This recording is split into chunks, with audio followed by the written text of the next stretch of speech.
Hi there, it's Mr. Cole. And Mr. Rops. And we're going to look at some one variable word problems. Oh, I love word problems. They make you think. Yeah, indeed.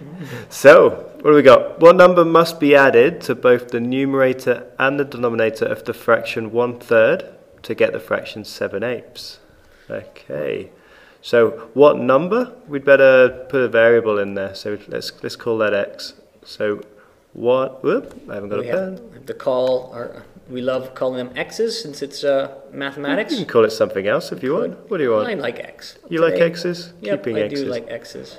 Okay, so if we add x to the numerator and we add x to the denominator, we want to end up with 7/8. All right, super. All right, so we need to have a little think about these two fractions. We want to find the lowest common denominator, right? Right. Okay. And this time our lowest common denominator, if we take the two common denominators, we don't have anything in common, so it's just them multiplied. 8 times 3 plus x.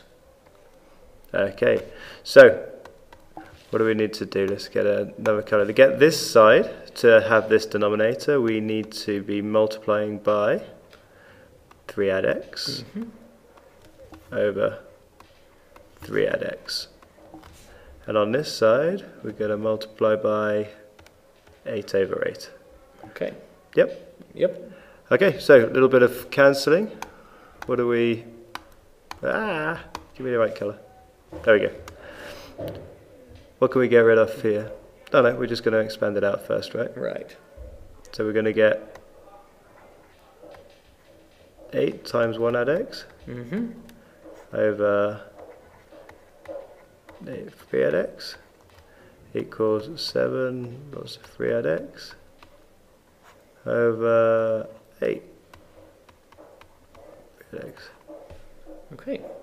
So we've got the same denominator. So how do you describe this? You could say that we're going to multiply by the denominator now. All right, we're going to multiply both sides of the equation by that denominator, 8 parentheses x plus 3, or 3 plus x. Yep. Should I write that on? Yeah, let's write that on. Times that common denominator, lowest common denominator. We multiply it to both sides. Oh, no, just the top part. Yep, otherwise we're going to go back to where we were. All right. And so I'm going to both sides going to multiply by that common denominator. And so what happens, if I do it to one side, I can do the other side, I can cancel out the denominators now. Okay. Or another way of thinking about it is just to think about your numbers, yeah? So if you've got like, what am I talking about? Like 2/7 equals, actually, what am I talking about now? 2 add 4/7 equals 6/7, then that means that 2 add 4 equals 6. Right, so we're doing a similar thing over here. You can get rid of the bottom of the fraction to say that. Okay, so. Sure. I need to get a longer page. Where's the... There you go. Okay, so on the top then we have what's left, 8 lots of, oh look at me sounding British, 8 lots of 1 plus x's. Yep, and 7 lots of 3 add x. Distributing the 8, so 8 plus 8x. Yep. And 21 plus 3x. 7x. 7x. Okay, let's get if we take away 7x from both sides, it's gone. Right. And over here, we've still got 1 left. Super. And we'll go and subtract 8 then from both sides. Okay, what's 8 less than that? 8 less than that is going to be 13.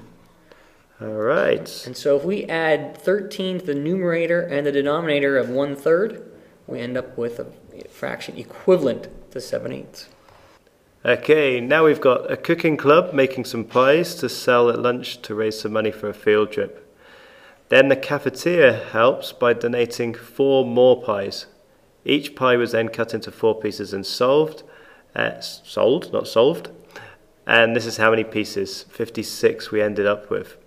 Okay, so what we need to do, the number of pies, let's call that x. Can we make it p, because I'm feeling like hungry, like pies. Yeah, we can. And then I know I love peas and pies. Pies and peas. P. P. Why can't I write P? P. It looks a bit like a P. Doesn't look much like a pie. P. Right.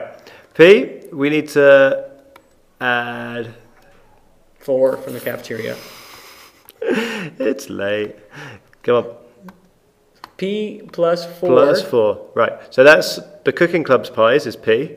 Then the cafeteria adds these 4. And we need to figure out, well, we need to make 56 pieces.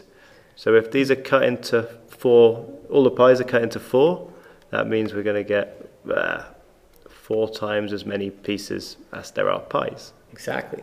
Multiply by 4. And so solving that then, we can distribute our 4. Okay, we can do that way. 4p add 16 equals 56. Or we could have divided by 4 as a first step, but that's true. As always, lots of methods work. If we take away 16 next, we get 40 then. That means that p is 10.